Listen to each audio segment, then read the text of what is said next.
திருவன் சரணை. அதிகௌரவத்துக்குரிய எங்களுடைய கல்யாண மித்ர குருநாதர் புத்தோத்பாதோ ஆரியன் வான்சவின் பாத நமஸ்காரம். இப்போ நாங்கள் பார்ப்போம், துறவரம் என்றால் என்ன, உண்மையான துறவரம் என்றால் என்ன அப்படின்றத நாங்கள் இந்த வீடியோவில் பார்ப்போம். துறவரம் என்பதும் உண்மையான துறவரம் என்பதும் ரெண்டு இருக்குது இங்கே. அந்த ரெண்டில் உண்மையான துறவரம் என்பது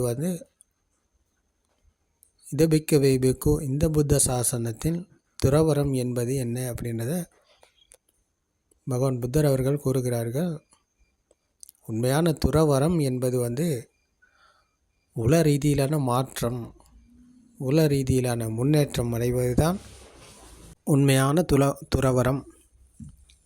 அப்போ இதுக்கு இந்த உண்மையான துறவரத்தை பெற்றுக்கொள்ள பகவான் புத்தர் அவர்கள் போதித்த ஆத்ம தர்மத்தை புரிந்து கேட்டு தெரிந்து இதை புரிந்து கொள்பவர் உண்மையான துறவரத்துக்கு வருகிறார். அப்போ அவர் வீட்டில் இருப்பவராக இருக்கலாம், எங்கே இருந்தாலும் அந்த துறவரத்தில் தான் அவர் இருக்கிறார். அப்போ இது துணியை மாற்றிக்கொண்டு தலையை மொட்டை அடித்து கொண்டு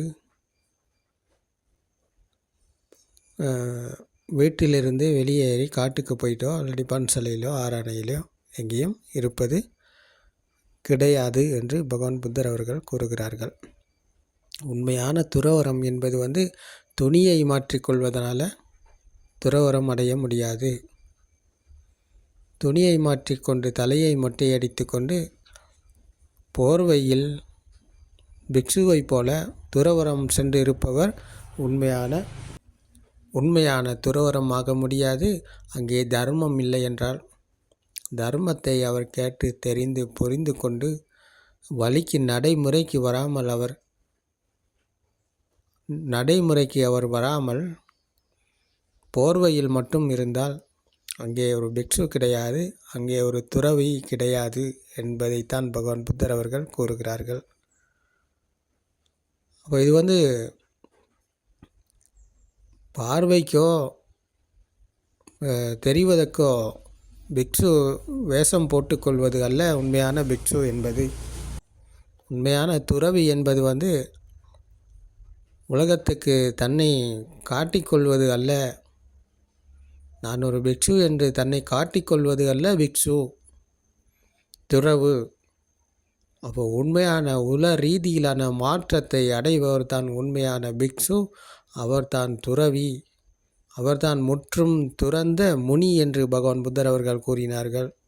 முற்றும் துறந்த முனி என்பது இந்த சத்தியத்தை எவர் ஒருவர் கேட்டு இதை தெரிந்து புரிந்து கொள்ளுகிறார்களோ, இவ்வழிக்கு நடைமுறைக்கு வருகிறார்களோ, அவர் முற்றிலும் இருந்து விடுதலை பெறுகிறார். அப்போது முற்றையும் துறந்த முனியாகிறார். அப்போது இந்த முனி சுபாவம் என்பது உல ரீதியான மாற்றத்தில் தான் இருக்கிறதே தவிர போர்வையில் கிடையாது. போர்வையில் இன்றைக்கு இருக்கிறார்கள் நடிகர்கள், பிக்ஷு வேஷம் போட்டுக்கொண்டு நடிக்கும் நடிகர்கள் இருக்கிறாங்க. அவர்கள் உண்மையான பிக்ஷுவா, உண்மையான துறவி அவர் கிடையாது.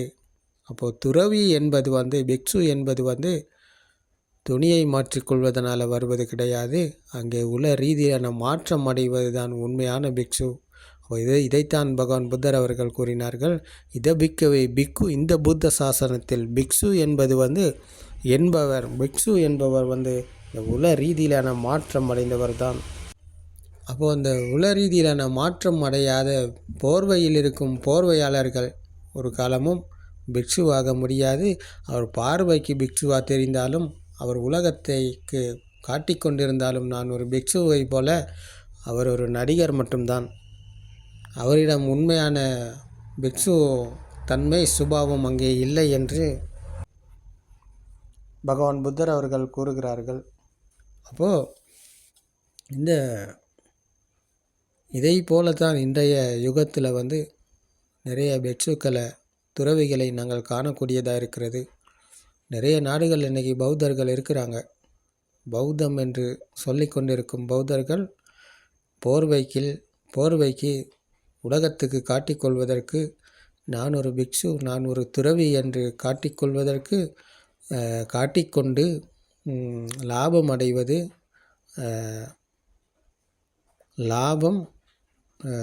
புகழ்ச்சி அடைய, லாபமும் புகழ்ச்சிக்காகவும் தன்னை பிக்ஷு என்று அடையாளப்படுத்தும் நடிகர்கள் தான் இன்றைக்கு உலகத்தில் இருக்கிறாங்க. அப்போ இங்கே யாரும் உண்மையான பிக்ஷு நிலை கிடையாது, அங்கே ஒரு துறவி கிடையாது என்று தான் பகவான் புத்தர் அவர்கள் கூறுகிறார்கள். அப்போ இதை புரிந்து கொள்வதற்கு நாங்கள் சத்தியம் என்னவென்று தெரிந்திருக்க வேண்டும். சத்தியத்தை தெரிந்து கொண்டவர் தான் புத்த சுபாவத்துக்குள் வருகிறார். அங்கே தான் இருக்கிறது உண்மையான உல ரீதியிலான மாற்றம். அப்போ அதுதான் அங்கே தான் இருக்குது துறவரம். அப்போ அந்த துறவரம் என்பது துணியை மாற்றிக்கொள்வது கிடையாது, உடையை மாற்றிக்கொள்வதனால காவி உடையை அழிந்து கொண்டு இருப்பதனால, காட்டில் போய்ட்டு இருப்பதனால யாரும் துறவியாக முடியாது. அப்போது அவர் மனம் உருவான விதம் பற்றி தெரிந்து மனதின் மாயிலிருந்து விடுதலை அடைந்து ஆத்ம துஷ்டி ஆத்ம சமிக்கையிலிருந்து விடுதலை அடைந்தவர் உலகத்திலிருந்து விடுதலை அடைகிறார். அப்போ அவருக்கு உலகம் உண்மையாகாது. கண்களுக்கு தெரிவது, காதுக்கு கேட்பது, மூக்குக்கு உணர்வது, நாக்குக்கு உணர்வது, உடம்புக்கு உணர்வது என்ற இந்த சென்சர்களால், இந்த உற்பத்தி நிலையங்களால் தான் மனம் உருவானது. அப்போது பிறந்தபோது பிஞ்சு குழந்தைக்கு உலகம் ஒன்று இல்லை என்றால் அங்கே மனம் பிரபாஸ்வரம். அப்போ உலகம் உருவானது மனதில். கண், காது, மூக்கு, நாக்கு, உடம்பு என்ற 5 சென்சர்களும் உற்பத்தி நிலையங்களும் இணைந்தது தான் மனது. அப்போ மனம் இணைந்த போது மனதில் அந்த குழந்தையை பிடித்து கொள்ளுகிறது. வெளியில் மாமரம், தென்னை மரம், வாழை மரம், பலாமரம். அப்போ இது இரண்டும், இவை அனைத்தும் சத்தமும் வர்ணமும் இணைந்தது. மாமரம் என்பது சத்தமும் வர்ணமும் இணைந்தது. வாழை மரம், தென்னை மரம், பலாமரம் என்பது சத்தமும் வர்ணமும் இணைந்தது. அப்போ சத்தமும் வர்ணமும் இணைந்தது தான் நாங்கள் இன்றைக்கு உலகம் என்று நினைத்து கொண்டு எடுத்துக்கொண்டு வாழ்ந்து கொண்டிருக்கிறோம். அப்போ நாங்கள் உலகத்தில் அல்ல வாழ்கிறோம், எண்ணங்களில் தான் வாழ்கிறோம். அப்போ எண்ணங்கள் அனைத்தும் கற்பனை, மாயை. அப்போ நாங்கள் பரிமாறுவது எண்ணங்களைத்தான். வெளியில் உள்ள பொருட்கள் மீது நாங்கள் பொருளை அல்ல பழகிறோம், பிற மனிதர்கள் அல்ல நாங்கள் பழகுகிறோம். நாங்கள் பழகுவது மனதின் எண்ணங்களை தான் நாங்கள் பழகுகிறோம், பரிமாறுகிறோம். எண்ணங்களோடு தான் எங்களுடைய வாழ்க்கை பயணம் தொடர்ந்து சென்று கொண்டிருக்கிறது. அப்போ இதுதான் அவித்யா, அறியாமை. இந்த அறியாமையின் காரணமாக எண்ணங்களில் நாங்கள் வாழ்கிறோம். உண்மை தெரியாமல் மனதுக்கு அடிமையாகி எண்ணங்களுக்கு அடிமையாகி இந்த பயணம் மேற்கொண்டு போய்கொண்டிருக்கிறோம். அப்போ இங்கே இந்த நிலையில் இருப்பவர் யாரும் பிக்ஷுவாக முடியாது, துறவியாக முடியாது. அப்போ அவர் இருப்பது கர்ம பூமியில், அவர் போவது கர்மாவை சேர்த்து கொண்டு போவதனால யாரும் இந்த புத்த சாசனத்தில் பிக்ஷுவாக முடியாது. இந்த புத்த சாசனத்தில் துறவியாக முடியாது. அவருக்கு துறவி என்ற நிலைக்கு அவர் வரலை. சத்தியத்தை தெரிந்து கொள்பவர், மனம் உருவான விதம் பற்றி, பகவான் புத்தர் கூறிய தத்துவம் பற்றி தெரிந்து கொள்பவர் மனம் உருவான விதம் பற்றி தெரிந்து கொள்கிறார், சத்திய ஞானம் அடைகிறார். அப்போ சத்திய ஞானத்துக்குள் அவருக்கு உலகம் உண்மையாகாது. கண்களுக்கு தெரிந்தது வர்ணம், காதுக்கு கேட்டது சத்தம். அப்போ கண்ணும் காதும் இணைந்தது தான் வாழை மரம், தென்னை மரம், மாமரம், பலாமரம். இப்போ இவை அனைத்தும் ஒன்றாக இணைந்தது தான் எண்ணங்கள். மனதில் தான் இருக்கிறது. அப்போது எண்ணங்கள் வெளியில் எங்கேயாவது இருக்கிறதா? எண்ணங்கள் எங்கேயும் கிடையாது. எண்ணங்கள் அனைத்தும் மனதில் தான் இருக்கிறது. அப்போ மனதில் இருப்பதை தான் நாங்கள் வெளியில் இருக்கிறது என்று நினைத்து கொண்டு, எடுத்துக்கொண்டு, பிடித்து கொண்டு வாழ்ந்து கொண்டிருக்கிறோம். இதுதான் அறியாமை. அப்போ அந்த அறியாமையிலிருந்து அவர் விடுதலை அடைகிறார். அப்போது அறியாமையிலிருந்து விடுதலை அடைந்த போது அவர் கர்ம பூமியிலிருந்து விடுதலை அடைகிறார். அப்போ கர்ம பூமியிலிருந்து விடுதலை அடைந்தவருக்கு மீண்டும் வெளியில் உலகம் ஒன்று அகப்படாது. அவருக்கு உலகம் ஒன்று கிடையாது. உலகம் என்ற எடுத்துக்கொண்டு நினைத்து கொண்டு இருந்த துஷ்டியிலிருந்து அவர் விடுதலை அடைகிறார். ஆத்ம துஷ்டியிலிருந்து அவர் விடுதலை அடைகிறார். அப்போது கர்ம பூமியிலிருந்து விடுதலை அடைந்தவருக்கு மீண்டும் கர்மா என்ற கர்ம பலன் அவருக்கு கிடையாது. மீண்டும் அவர் கர்மத்தை சேர்க்க போக மாட்டார். நல்லது கெட்டது, இன்பம் துன்பம், லாபம் நஷ்டம், புகழ்ச்சி இகழ்ச்சி, விருப்பு வெறுப்பு என்ற 2 உச்சக்கட்டங்களிலிருந்தும் அவர் விடுதலை அடைகிறார். அப்போ இந்த 2 உச்சக்கட்டங்களிலிருந்தும் விடுதலை அடைந்தவர் கர்ம பூமியிலிருந்து தான் விடுதலை அடைகிறார். அப்போது காரணம் அதன் பலன் என்ற சத்திய தர்மத்துக்கு அவர் வருகிறார். பகவான் புத்தர் கூறியது காரணம் அதன் பலன் என்ற சத்திய தர்மத்தை. காரணமாக வந்தது உற்பத்தி நிலையங்கள், பலனாக வந்தது ஆன்மா என்ற துஷ்டி. கண் காது மூக்கு நாக்கு உடம்பு, இதுதான் காரணம். பலன் தான் ஆன்மா என்ற துஷ்டி, மனது. இப்போ மனது தான் ஆத்மா. இப்போ மனதை தவிர ஆன்மா என்று இங்கே ஒன்று கிடையாது. மனது என்பது இந்த உடம்பில் ஒரு பார்ட்ஸு, உறுப்பு கிடையாது. அப்போது நாங்கள் கண்ணும் காதும் இணைந்தது வெளியில் இருக்கிறது என்று எடுத்துக்கொண்டது தான் மனது. அது ஒரு எண்ணம் தான். அப்போ எண்ணம் தான், மனதில் தான் இருக்கிறது எண்ணம், வெளியில் அல்ல. வெளியிலிருந்து உண்மையை, இந்த சத்தியத்தை கேட்டு தெரிந்து கொள்பவர் அவர் வெளி உலகத்திலிருந்து விடுதலை அடைகிறார். காம பூமி கர்ம பூமியிலிருந்து விடுதலை அடைகிறார். அப்போ கர்ம பூமியிலிருந்து விடுதலை அடைந்தவருக்கு மீண்டும் கர்ம பூமி உண்மையாகாது, காம பூமி உண்மையாகாது. அப்போ உண்மையாகாத சத்தியத்தை உணர்ந்தவருக்கு மீண்டும் உலகம் உண்மை கிடையாது. அப்போ உலகம் உண்மை இல்லை என்றால் அவர் தான் துறவி. அப்போ துறவி என்பது உலகத்திலிருந்து விடுதலை அடைந்தவர் முற்று முழுதாக விடுதலை அடைகிறார் காம பூமியிலிருந்து. காம பூமியிலிருந்து முற்று முழுதாக விடுதலை அடைந்தவர் துறவியாகுகிறார். அப்போ இது உள ரீதியிலான மாற்றமே தவிர துணியை மாற்றிக்கொள்வது கிடையாது. அப்போது காம பூமியிலிருந்து விடுதலை அடைந்த சுபாவமானது, அப்போ அவருக்கு மீண்டும் காம பூமி உண்மையாகாத நிலையில் அவர் சத்தியத்துக்குள் வருகிறார், சத்திய ஞானம் அடைகிறார்.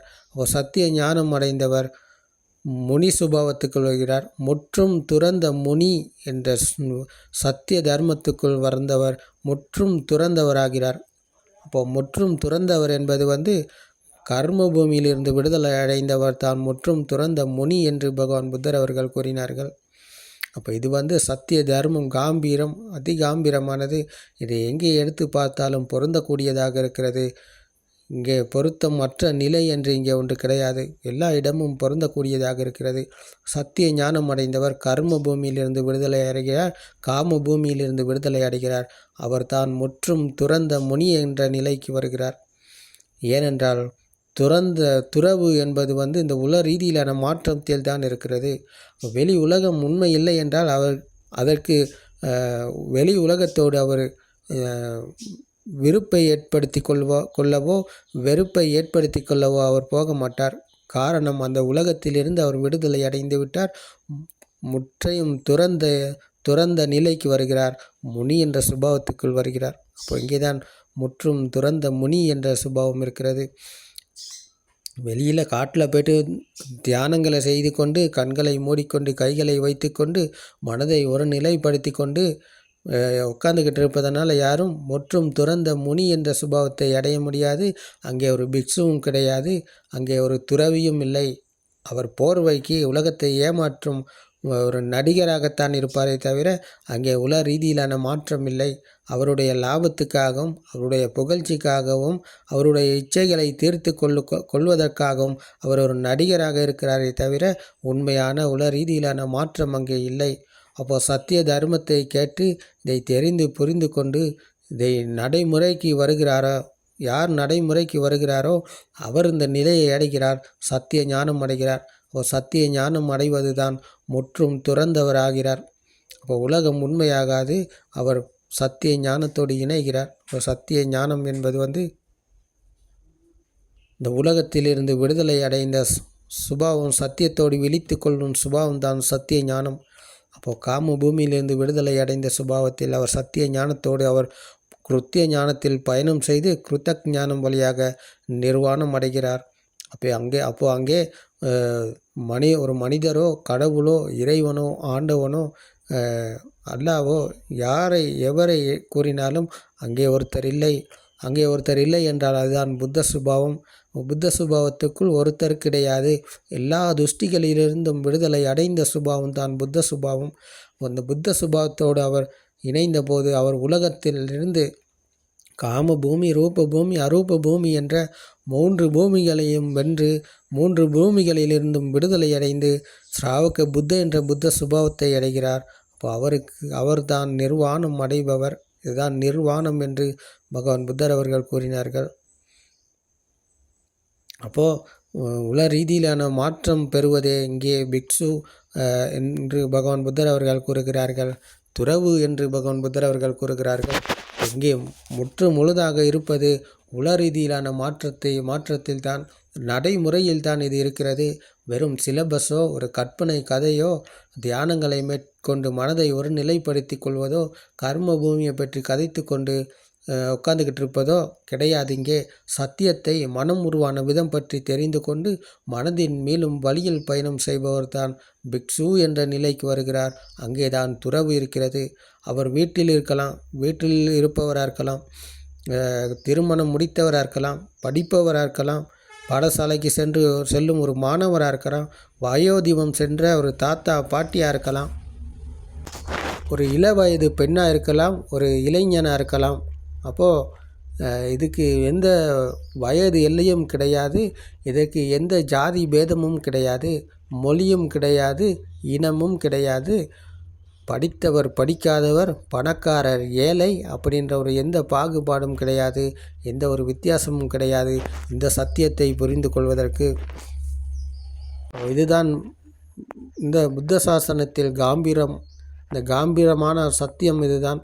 அப்போ இதற்கு மொழியினம் எதுவுமே தேவைப்படாது, எதுவுமே கிடையாது. அனைத்துமே துஷ்டி, எல்லாமே துஷ்டி. மொழி என்பது ஒரு சமூகத்தால் ஏற்படுத்தி கொண்டது. மதங்கள் என்பது சமூகத்தால் ஏற்படுத்தி கொண்டது. இப்போ இவை அனைத்து துஷ்டிகளிலிருந்தும் விடுதலை அடைந்த சுபாவம் தான் சத்தியத்துக்குள் விழித்து கொள்ளும் சுபாவம். அங்கே அப்போது மதங்கள் கிடையாது. வன்னஸ் என்கிற ஒரே சுபாவம் புத்த சுபாவம். புத்த சுபாவத்துக்குள் ஒருத்தர் கிடையாது. இந்த சுபாவ தர்மமும் வரும் ஒன்றுதான். அப்போ இந்த சுபாவ தர்மத்தோடு தான் அவர் இணைகிறார். அப்போ சுபாவ தர்மமும் இவரும் ஒன்றும் என்ற நிலையில் சுபாவ தர்மத்தோடு இணைகிறார், புத்த சுபாவத்தை அடைகிறார். அப்போ இங்கே தான் உல ரீதியிலான மாற்றம், உல ரீதியிலான முன்னேற்றம் இங்கே தான் இருக்கிறது. அப்போ இதைத்தான் பகவான் புத்தர் அவர்கள் இந்த உலகத்தில் உள்ள அனைத்து மனிதர்களுக்கும் வழங்கினார்கள். இங்கே ஆண் பெண் என்று ஒருத்தர் கிடையாது. அவை அனைத்தும் சமூகத்தால் போட்டுக்கொண்டது. ஆண் பெண் என்பதும் சமூகத்தால் போட்டுக்கொண்டது. இங்கே எதுவும் கிடையாது, ஏதும் இல்லை ஒன்றும்